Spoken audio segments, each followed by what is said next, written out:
성령의 은혜가 가득한 시간, 수요 충만 예배에 오신 여러분들을 환영합니다.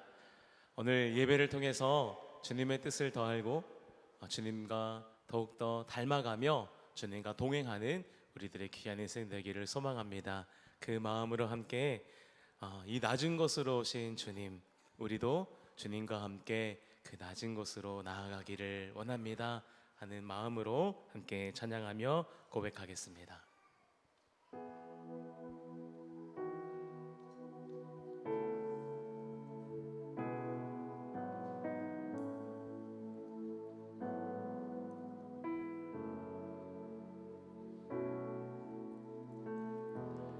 우리의 섬김이 더 낮은 곳으로, 우리의 고백이 더 낮은 곳으로 쓰러져 있는 그들을 향해 당신이 그랬듯 더 낮은 곳으로, 낮은 곳으로 우릴 초대하네. 함께 하자고 말씀하시네. 우리도 예수 그 길을 따라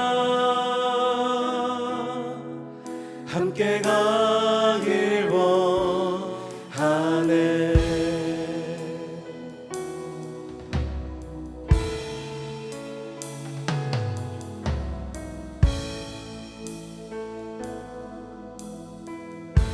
우리 한 번 더 고백하겠습니다.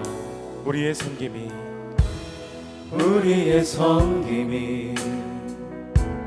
더 낮은 곳으로, 우리의 고백이 더 낮은 곳으로 쓰러져 있는 그들을 향해 당신이 그랬듯 더 낮은 곳으로, 낮은 곳으로 우릴 초대하네. 함께 하자고 말씀하시네. 우리도 예수 그 길을 따라 함께 가길 원하네. 주님이 우리와 함께 하시네. 십자가 피 흘린 예수의 손으로 모든 아픔을 위로하시네. 우리에게 보여주셨네. 주님이 우리와 함께 하시네. 십자가 피 흘린 예수의 손으로 모든 아픔을 위로하시네. 우리에게 보여주셨네. 주님이 우리와 함께 하십니다. 주님이 우리와 함께 하시네. 십자가 피 흘린 예수의 손으로 모든 아픔을 위로하시네. 우리에게 보여주셨네.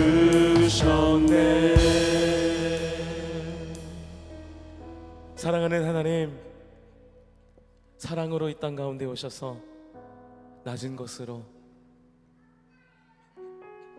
자기 전부를 들여 우리를 사랑하신 주님, 우리도 주님을 닮아 낮은 곳으로 주님이 걸어가셨던 그 길로, 주님께서 몸소 보이셨던 그 모습으로 주님 닮아 살아가기를 원합니다. 이 시간 주님의 마음, 주님의 뜻을 깨닫게 하여 주셔서 그 길 한 걸음 한 걸음 주님과 동행하는 인생 되게 하여 주시옵소서. 우리 가운데 그렇게 역사하실 하나님을 찬양하며 거룩하신 예수님의 이름으로 간절히 기도하옵나이다. 아멘.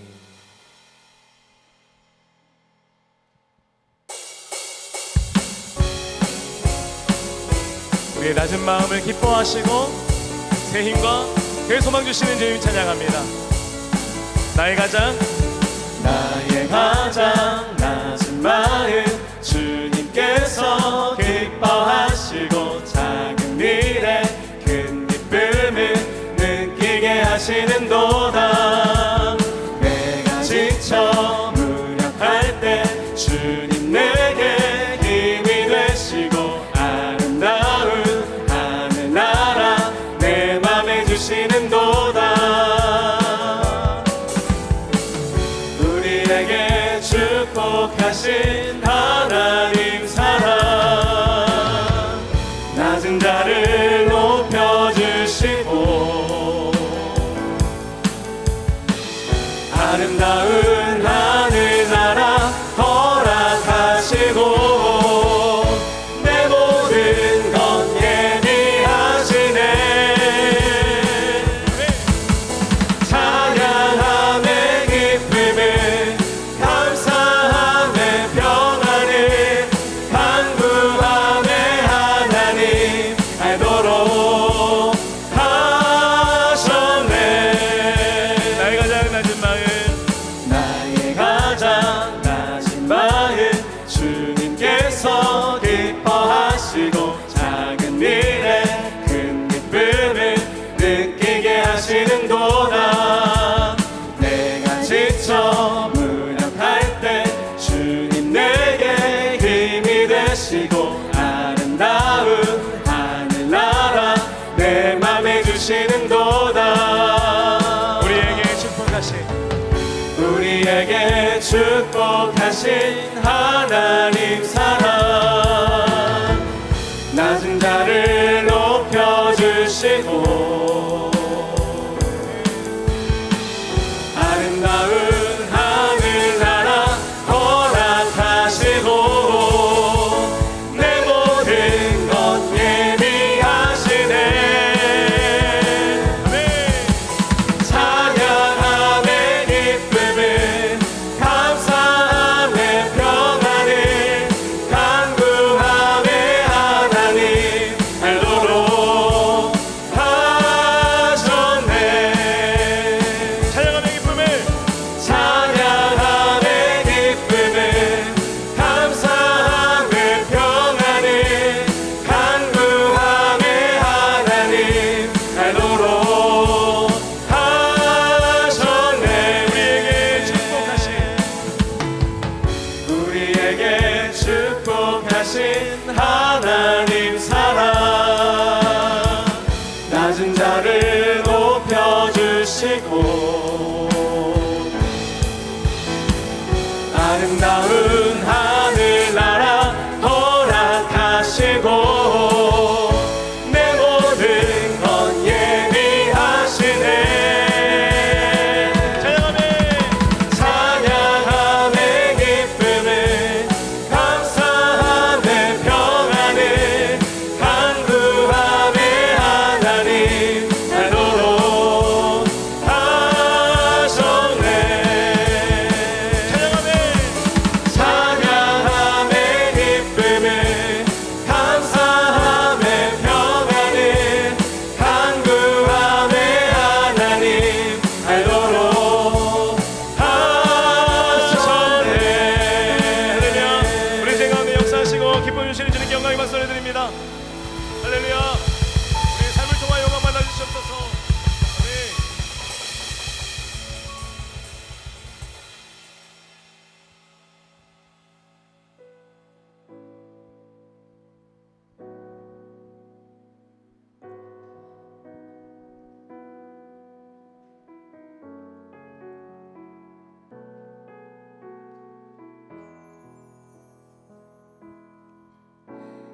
주의 자녀로 산다는 것은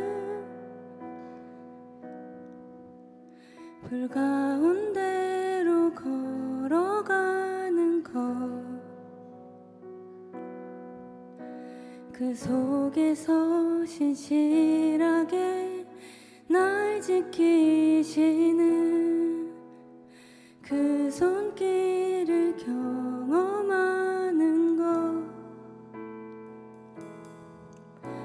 주의 자녀로 산다는 것은 바다 위로 걸어가는 것, 내 온몸을 덮쳐오는 폭풍 속에서 잠잠히 주 바라보는 것, 때론 불 가운데 휩싸일 때도 폭풍 가운데 무너질 때도 주님 내 곁에 함께 하시는 가장 가까이에 함께 하시는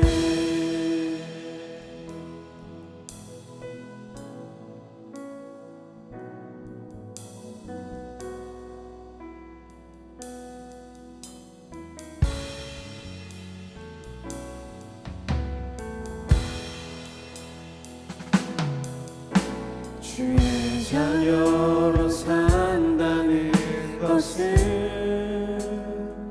불 가운데로 걸어가는 것, 불 가운데로 걸어가는 것, 그 속에서 신실하게 그 속에서 신실하게 날 지키시는 그 손길을 경험하는 것, 주의 자녀로 산다는 것은 주의 자녀로 산다는 것은 바다 위로 걸어가는 것, 바다 위로 걸어가는 것, 내 온몸을 덮쳐오는 폭풍 속에서 잠잠히 주 바라보는 것, 때론 불 가운데 휩싸일 때도 폭풍 가운데 무너질 때도 주님 내 곁에 함께 하시네, 가장 가까이에 함께 하시네, 때론 불 가운데 때론 불 가운데 휩싸일 때도 폭풍 가운데 무너질 때도 주님 내 곁에 함께 하시네, 가장 가까이에 함께 하시네.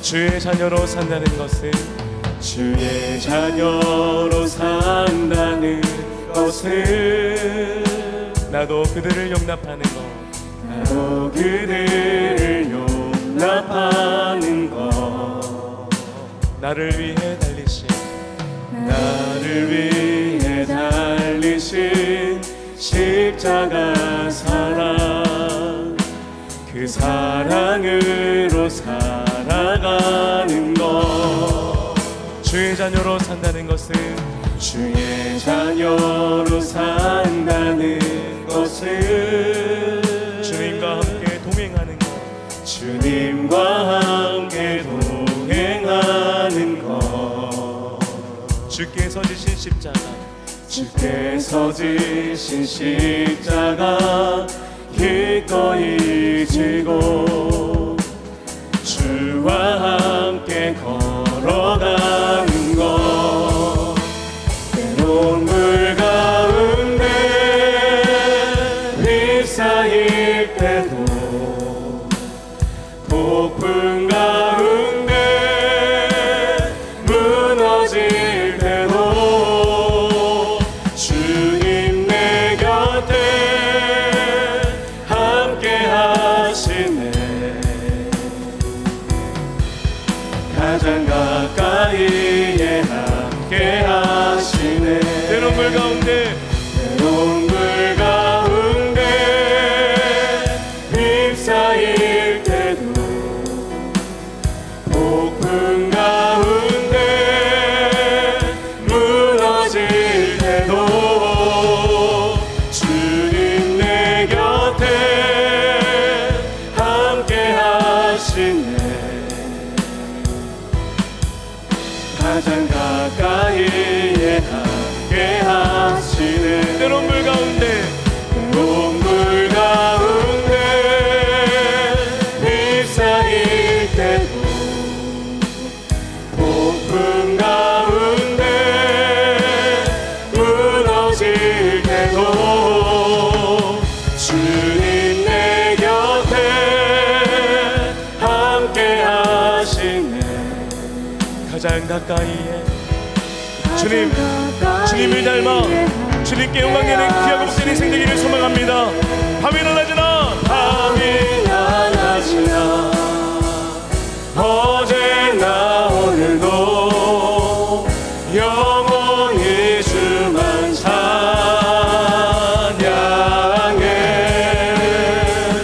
괴롭고 슬플 때 낭망하여 넘어져도 언제나 주만 찬양하겠네.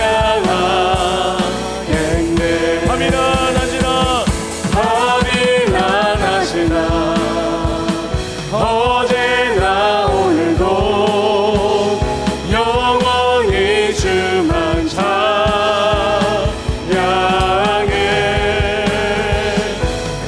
주님의 길을 가다가 자빠지고 넘어질지라도 주님 그 넘어진 그 자리에서 주님 영광 올려드리며 주님 찬양하는 인생 되기를 소망합니다. 주님 그런 인생 되기를 소망하며 밤이나 낮이나 밤이나 낮이나 어제나 오늘도 영원히 주만 찬양해.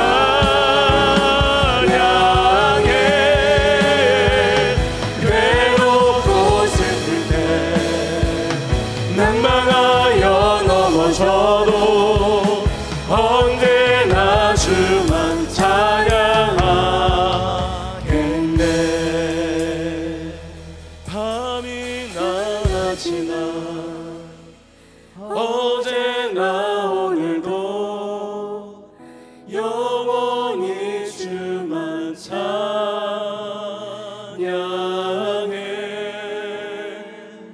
괴롭고 슬플 때 낭망하여 넘어져도 언제나 주만 찬양하겠네.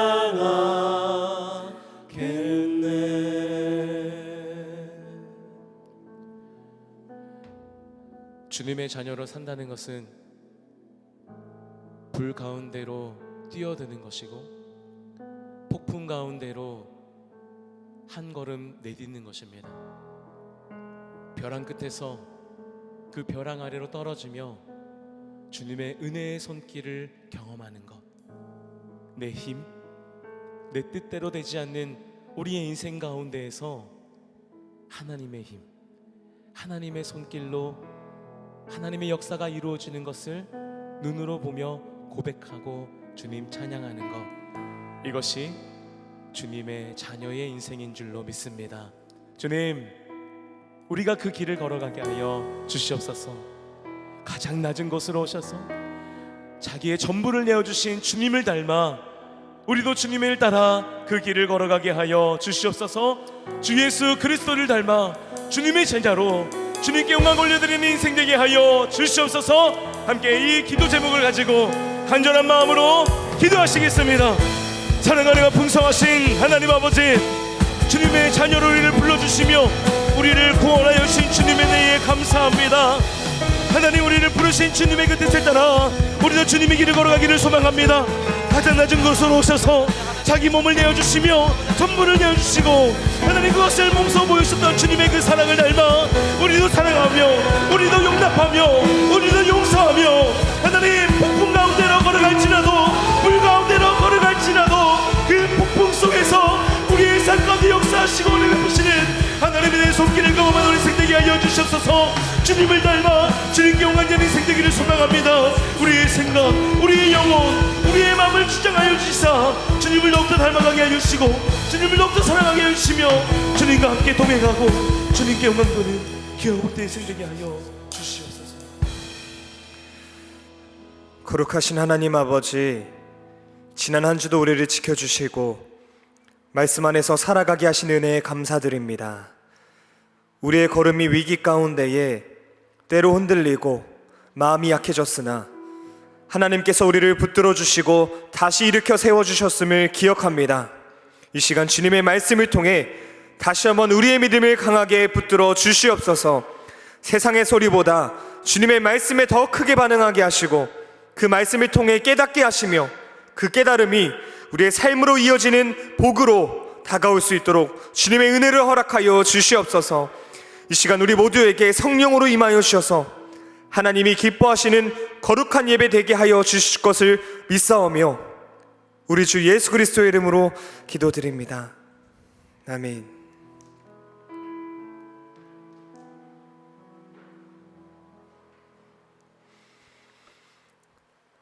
오늘 우리에게 주시는 하나님의 말씀은 누가복음 17장 1절부터 4절까지의 말씀입니다.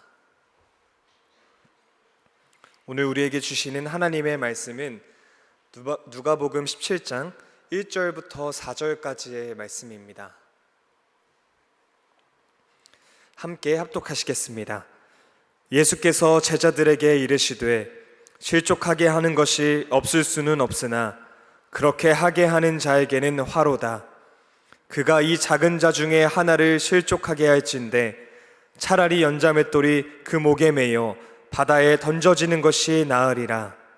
너희는 스스로 조심하라. 만일 내 형제가 죄를 범하거든 경고하고 회개하거든 용서하라. 만일 하루에 7번이라도 내게 죄를 짓고 7번 내게 돌아와 내가 회개하노라 하거든 너는 용서하라 하시더라. 이는 우리에게 주시는 하나님의 말씀입니다. 아멘. 우리는 11월 한 달간 인생의 교과서 예수님이라는 주제로 시리즈로 이야기를 나누고 있습니다.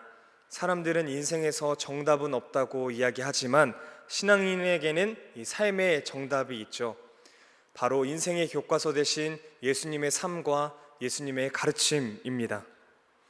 우리는 지난 2주 동안 개인적인 삶 가운데에 걱정과 위기가 찾아올 때에 이 인생의 교과서 대신 예수님께서 어떻게 하셨는지에 대해 이야기를 나누었습니다.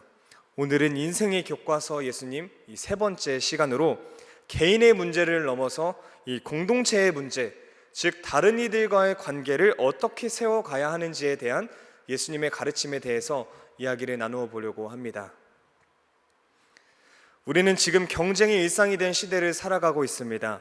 학교에서는 성적으로 경쟁하고 또 직장에서는 성과와 결과로 이렇게 경쟁을 하고 있습니다. 심지어 인간관계에서도 서로를 비교하고 또 서열을 나누면서 누가 더 위인지 나에게 유익한 사람만 남기고 무익한 사람은 껴주지 않는 그런 승자 독식의 구조가 우리 인간관계에서도 강화가 되고 있죠. 이런 환경 안에서 많은 사람들은 지는 것을 두려워합니다. 그리고 늘 상대보다 한 발짝 더 앞서려고 노력하고 한마디라도 더 논리적으로 말하려고 애씁니다. 19세기 철학자 쇼펜하우어는 논쟁에서 이기는 38가지 방법이라는 책에서 어떻게 하면 이 다른 사람들과의 논쟁에서 이길 수 있는지에 대해서 소개시켜주고 있습니다. 그 방법들 중에서 먼저 몇 가지 소개시켜 드리자면 먼저 상대방을 화나게 만들라라는 것입니다. 화가 난 상태에서는 올바르게 판단하기도 어렵고 자신의 장점을 감지하기 어렵기 때문에 트집을 잡아 이 화를 내게 만들라는 것이죠. 또 뻔뻔스러운 태도를 취하라, 상대가 너무 우월하면 인신공격을 감행하라와 같은 방법도 있었습니다. 논쟁에서 승리하기 위해서라면 상대의 감정까지도 이용할 것을 권하는 것이었습니다. 살다 보니 우리도 다른 사람들과 논쟁을 한 경험이 한 번쯤은 있으실 겁니다. 그런데 그 논쟁에서 만약 제가 소개시켜드린 이 쇼펜하우어의 이 38가지 방법 중에서 이러한 방법을 사용했다라고 한다면, 그렇게 사용해서 논쟁에서 이겼다고 한다면 기분이 어떤 기분이실 것 같으신가요? 아마 이러한 방법을 취한다면 우리는 논쟁에서 승리할 수 있을 겁니다. 하지만 이렇게 논쟁에서 이긴다고 하더라도 남는 것은 승리의 기쁨이 아니라 관계의 멀어짐, 마음의 상처, 또 공동체가 깨지는 경험일 겁니다. 그래서 이 벤자민 플랭클린이라는 사람은 이렇게 말했습니다. 논쟁에서 이기는 것은 무익하다. 왜냐하면 상대방의 호의를 절대로 받을 수 없기 때문이다 라고 이야기했습니다. 여러 가지 방법을 사용해서 상대방과의 논쟁을 이겨봤자 상대방에게 인정을 받기는커녕 더 오히려 나를 적대적으로 대할 수 있기 때문에 논쟁에서 이기는 것이 무익하다라고 이야기하는 것입니다. 사도 바울도 우리에게 이러한 말씀을 해주었습니다. 디모데후서 2장 23절에는 바울이 디모데에게 이렇게 말합니다. 어리석고 무식한 변론을 버리라. 이에서 다툼이 나는 줄 알미라. 이 바울 또한 논쟁은 결국 다툼을 불러오고 공동체를 해치게 된다는 것을 알았습니다. 이처럼 세상은 남을 이기는 방법을 가르치지만 바울과 또 오늘 본문에서 말씀하시는 그 예수님의 가르침은 이와 전혀 다른 길을 제시하고 있습니다. 이기는 것보다 서로를 실족시키지 않도록 조심하고 서로를 용서하라는 사실이 더 중요하다는 것을 가르쳐 주시죠. 예수님은 오늘 본문에서 꽤 강한 표현을 사용하고 계십니다. 17장 2절을 보면 이렇게 기록하는데요. 그가 이 작은 자 중에 하나를 실족하게 할진대 차라리 연자맷돌이 그 목에 매여 바다에 던져지는 것이 나으리라. 이 말이 무엇을 의미합니까? 사람들을 실족하게 해서 내세에서 더 큰 형벌을 받는 것보다 차라리 연자맷돌을 목에 매어 바다에 빠져서 죽는 것이 더 낫다라고 이야기하는 것입니다. 다른 사람을 실족하게 하는 그 죄의 중대함에 대한 이야기를 하는 것이죠. 이는 꽤 무서운 말씀인데 그만큼 예수님은 이 공동체 안에서 누군가를 실족하게 만드는 일, 즉 누군가의 믿음을 흔들거나 하나님으로부터 멀어지게 하는 그 일을 아주 심각하게 보셨다라는 것입니다. 그러므로 예수님은 우리에게 공동체 안에서 작은 자의 믿음을 흔드는 사람이 되지 말라라고 가르쳐주고 계십니다. 그런데 여기서 짚고 넘어가야 할 것은 이 다른 사람을 실족시키는 사람이 나는 아닐 거라고 생각한다는 점입니다. 대부분의 사람들은 나를 실족시키는 사람만, 그 상대방만을 생각하지 내가 다른 누군가를 실족시킬 것이라고 생각은 잘 하지 못합니다. 그런데 우리는 다른 이를 실족시킬 수밖에 없는 존재입니다. 오늘 본문에서 1절에 예수님께서 이렇게 말씀하십니다. 실족하게 하는 것이 없을 수는 없으나, 실족하게 하는 것이 무조건 일어나게 되어 있다라는 말씀입니다. 여기서 말하는 이 실족은 원어로 이 스칸달라라고 하는데 이것은 사람으로 하여금 걸려 넘어지게 하는 것을 의미합니다. 그래서 신약에서는 사람으로 하여금 죄에 빠지게 하는 것을 의미하죠.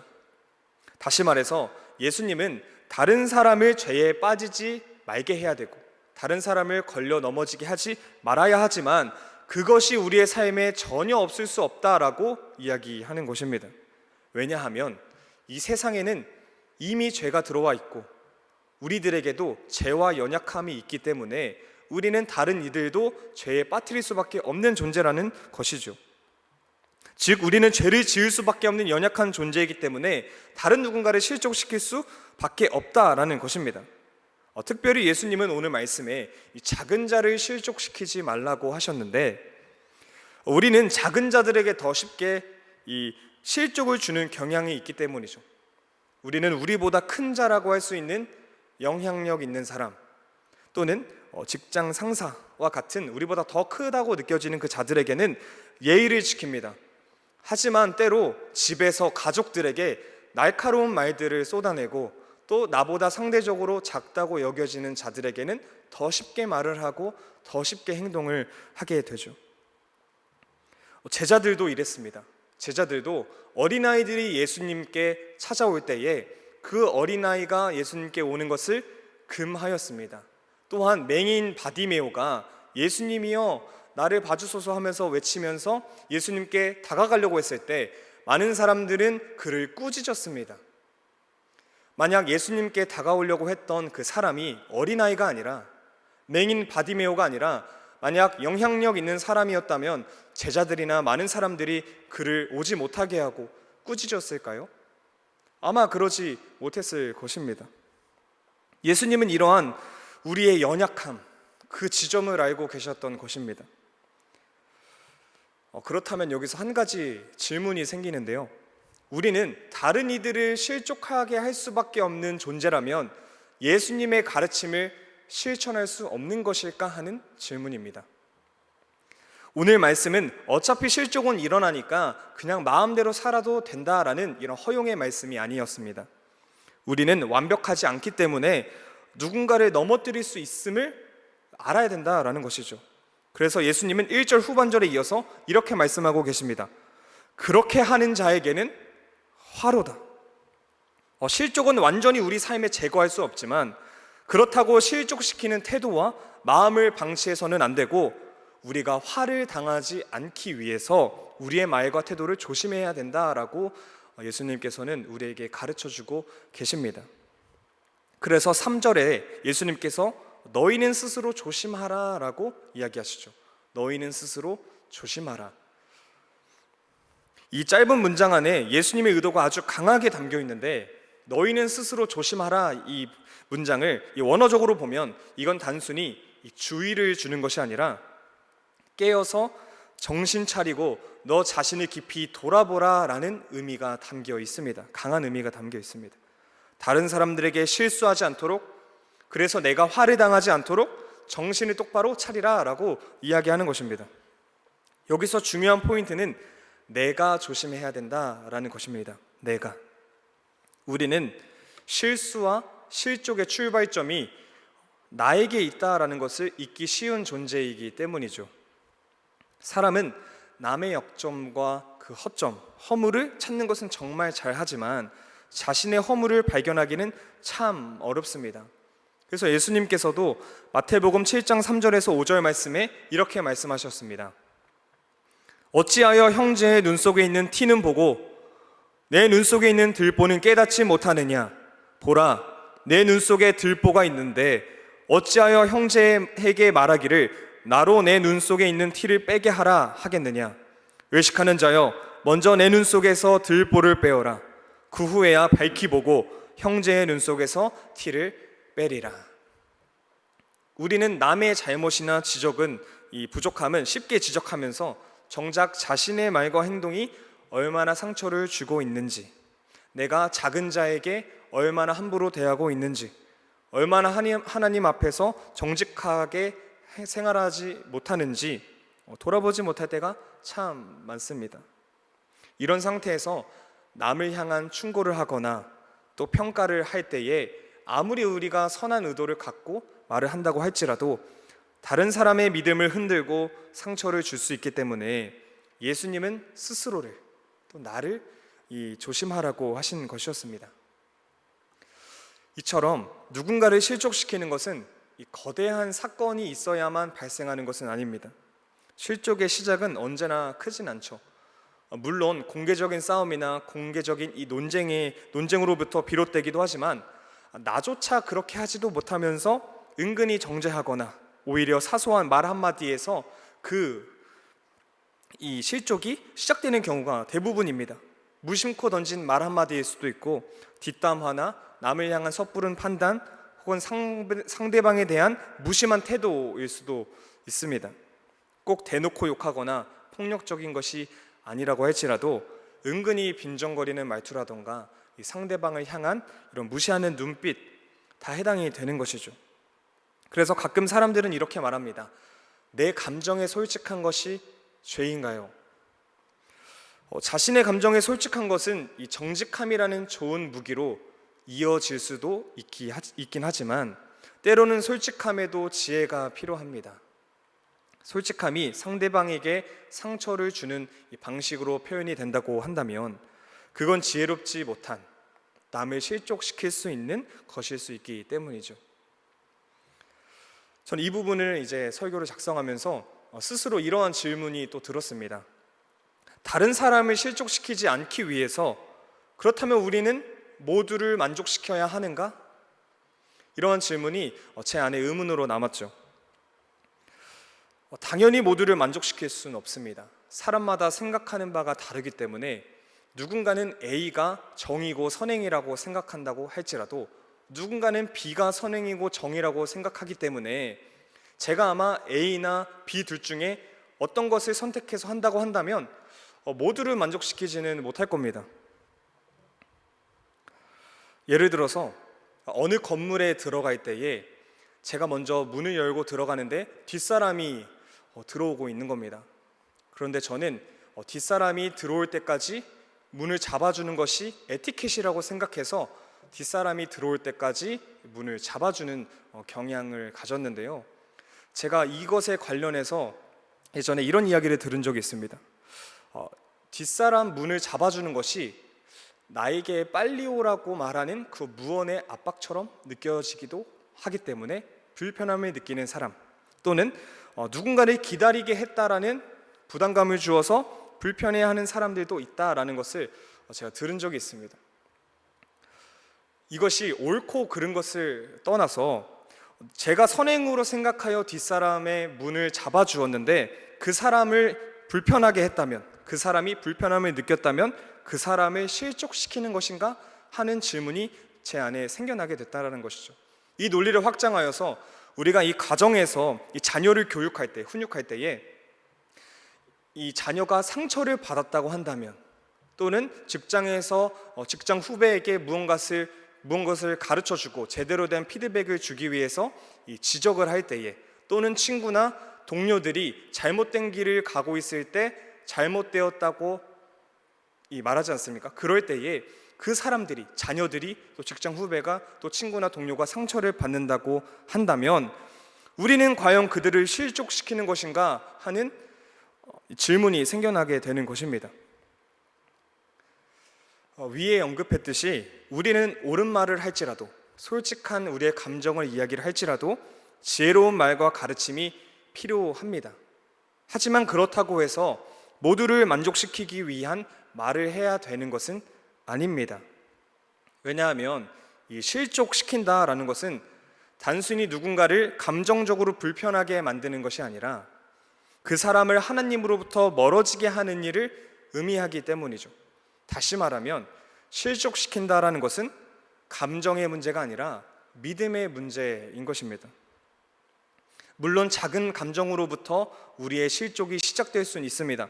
그래서 우리가 그것도 물론 조심해야 하죠. 그렇지만 진정한 의미에서 실족은 이 감정적인 문제라기보다 그 사람을 하나님으로부터 멀어지게 하는 것, 영혼을 상처내어 믿음을 잃게 만드는 것을 의미합니다. 그래서 우리가 말을 할 때에 중요한 기준이 되어야 하는 것은 그 말과 행동이 그 사람을 결국 하나님께 가까이 가게 하는가, 하나님과 멀어지게 하는가에 있습니다. 따라서 실족시키지 말라고 말씀하신 예수님의 이야기는 모두를 만족시키는 삶을 살라고 말씀하신 것이 아닙니다. 그렇게 살 수도 없고요. 그렇게 말씀하신 것이 아니라 내 태도와 말로 인해 누군가의 믿음이 무너지게 하는 사람이 되지 말라라고 이야기하고 계신 것입니다. 정리하면 이런 것이죠. 진리는 분명히 말하되 내 태도는 지혜롭게 하고 그 말의 목적은 하나님께로 가까이 나아가게 하는 것에 두어야 한다라는 것입니다. 진리는 분명히 말하되 내 태도는 지혜롭게, 그리고 그 목적은 그 영혼을 하나님께 더 가까이 나아가게 하는 데에 두어야 한다라는 것입니다. 그래서 우리는 다른 사람들을 대할 때에 그들을 이기는 것보다 더 중요한 것은 상대를 실족시키지 않고 우리의 말과 행동을 조심하는 데에 있을 줄 믿습니다. 그런데 반대의 경우도 있습니다. 누군가가 나를 실족시키려고 할 때도 있지 않습니까? 내가 상처받아서 내 믿음이 흔들리고 내 믿음이 없어져 버리려고 할 때에 그럴 때는 어떻게 해야 할까요? 오늘 예수님께서는 3절 후반절부터 4절에 이렇게 말씀하십니다. 세 번역으로 보면 믿음의 형제가 죄를 짓거든 꾸짖고 회개하거든 용서하여 주어라. 그가 내게 하루에 7번 죄를 짓고 7번 내게 돌아와서 회개하오 하면 너는 용서해 주어야 한다.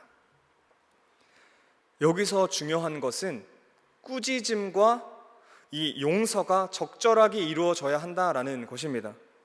우리는 때로 이 성경을 읽다 보면 용서에만 초점을 맞추어서 나는 아직 상처받고 나는 아직 그 사람으로 인하여 믿음이 흔들리는데 무조건적으로 그 사람을 용서해야 하는가라는 그 물음에 우리의 신앙이 더 깊이 빠질 때가 있습니다. 그러나 예수님께서는 누군가 잘못했을 때에 무조건 참고 용서하라고 하시지 않으셨습니다.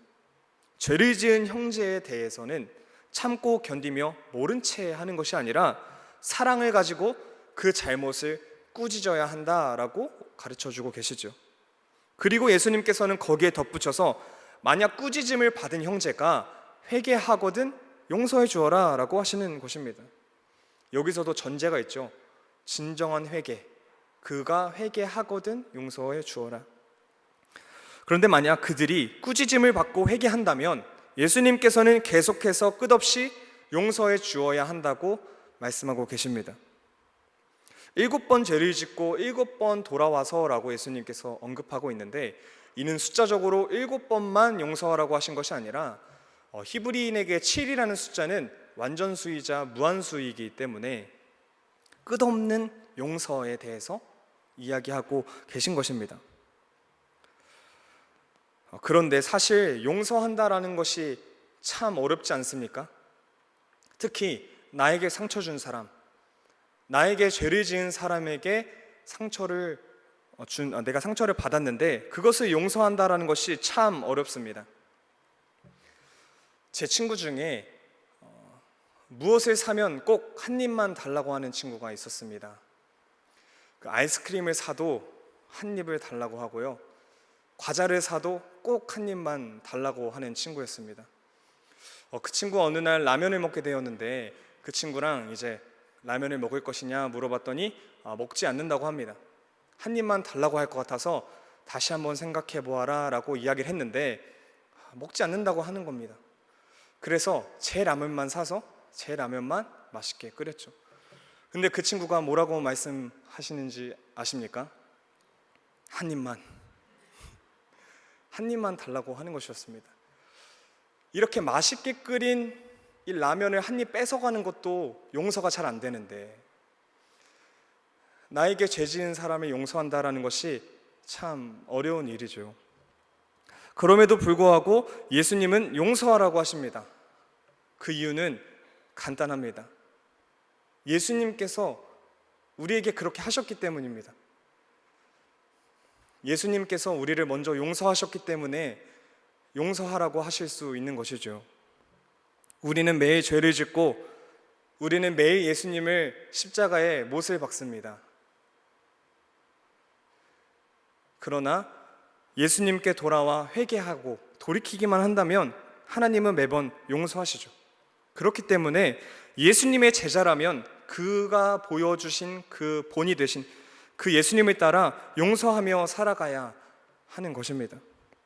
예수님께서 우리를 먼저 용서하셨다라는 것을 우리가 알고 그 사실을 믿고 있는다고 한다면 그 주님께서 걸어가신 그 길을 우리가 따라 걸어가야 하는 것입니다. 그런데 예수님의 제자들은 이 용서가 이 예수님과 같은 사람 또는 믿음이 많은 사람만 가능하다고 생각했던 것 같습니다. 오늘 본문은 아니지만 5절을 보니 그들은 예수님께 믿음을 더하여 달라고 합니다. 아마 이 시점에서 예수님께 믿음을 더 달라고 요청한 것은 아마도 제자들이 형제를 실족하게 하는 것은, 또 범죄한 형제에 대해서 용서하는 것은 믿음이 큰 사람만 가능하다고 생각했기 때문에 요청한 것이었겠죠. 아마 그 말씀에 따르기에 자신들의 믿음이 부족하다고 생각했을지도 모르겠습니다. 그런데 여기에 예수님께서는 직접적인 대답을 주시지 않고 겨자씨 한 알만큼의 믿음에 대해서 언급하고 계십니다. 이것이 무엇을 의미하냐면, 이것은 제자들이 생각하고 있는 이 믿음의 개념은 양적인 개념이었습니다. 믿음의 많고 적음. 그런데 예수님께서는 그 믿음의 양적인 개념이 아니라 질적인 개념을 이야기하고 계신 것이었습니다.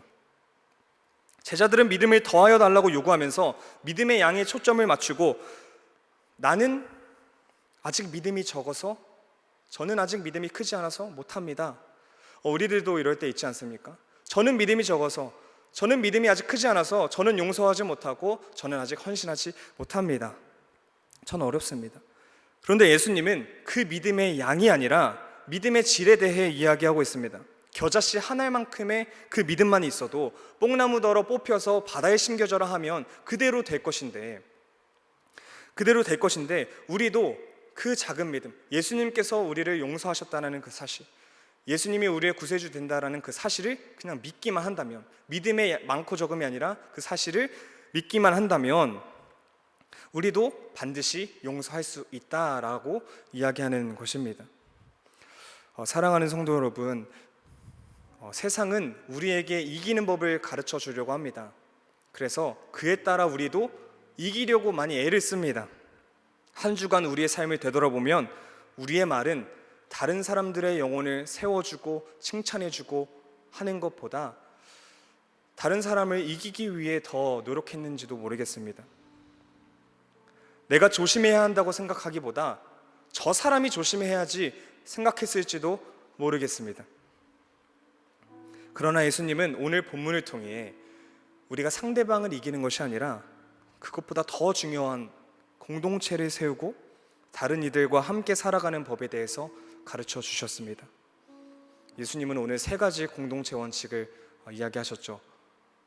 다른 사람을 실족시키지 마라, 스스로 조심하라, 그리고 끝까지 용서하라. 이 3가지를 우리에게 말씀하셨습니다. 서론에서 언급한 이 쇼펜하우어가 말하는 논쟁에서 이기는 이 38가지 방법은 다른 사람들과의 논쟁에서 반드시 승리해야만 하는 이 각박한 세상의 이 요구에서는 반드시 필요한 것일지도 모르겠습니다. 그런데 오늘 인생의 교과서이신 예수님의 교훈에, 예수님의 가르침에 우리가 입각해서 본다면 우리는 논쟁에서 이기는 방법을 배우는 것이 아니라 논쟁을 버리고 다른 사람들을 사랑하는 법을 배워야 합니다. 그리고 예수님께서 우리를 용서하셨듯이 우리도 용서하는 법을 배워야 합니다. 논쟁에서 이기는 것은 아무런 유익이 없기 때문입니다. 무익합니다. 아무것도 남지 않기 때문이죠. 오히려 아무것도 남지 않은 것을 넘어서서 마이너스가 됩니다. 다른 사람들을 이기기 위해서 논쟁할 때에 그 사람의 자존감을 건드리고 그 사람의 상처를 건드려서 그 사람의 감정을 건드려서 실족한다면 그것은 예수님께서 말씀하신 우리가 화를 당하게 되는 일이지 않습니까? 오히려 마이너스인 것입니다. 그러므로 논쟁에서 이기는 것보다 관계를 회복하는 것이 더 가치 있는 일입니다.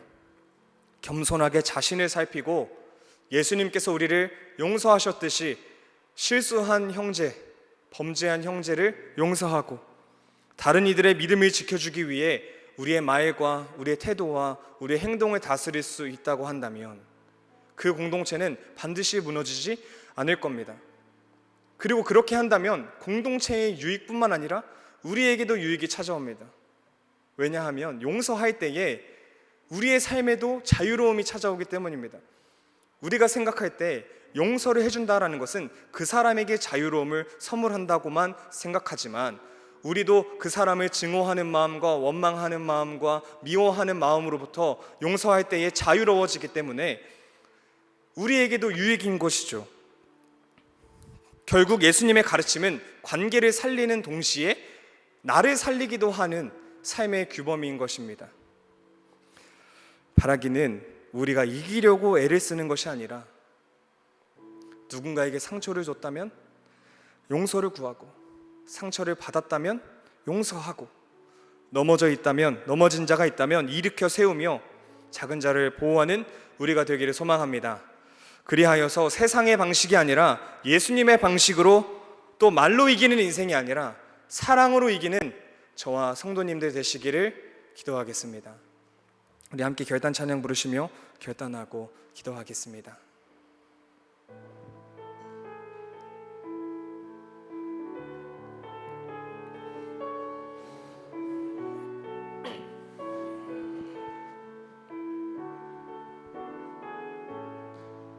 내 삶의 소망,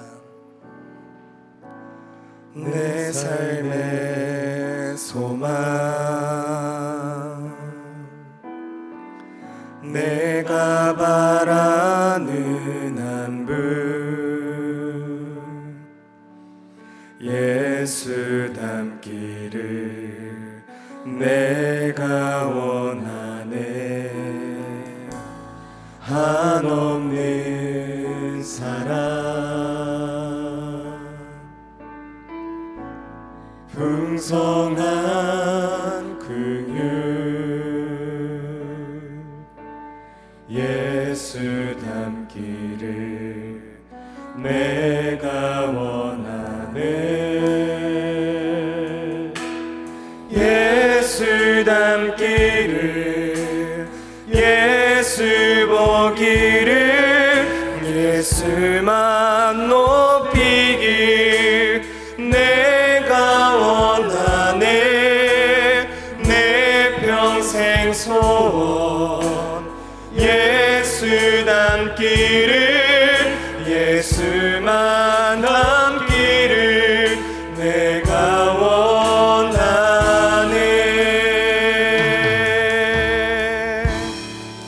온유하시고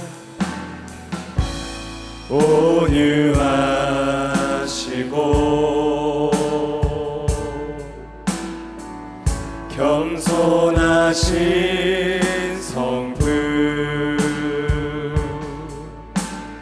예수 닮기를 내가 원하네. 자비하시고 위로자 되신 주, 예수 닮기를 내가 원하네. 예수 닮기를, 예수 보기를, 예수만 높이길 내가 원하네. 내 평생 소원, 예수 닮기를, 예수만 닮기를 내가 원하네. 예수 닮기를, 예수 닮기를, 예수 보기를, 예수만 높이길 내가 원하네. 내 평생 소원, 예수 닮기를, 예수만 닮기를 내가 원하네.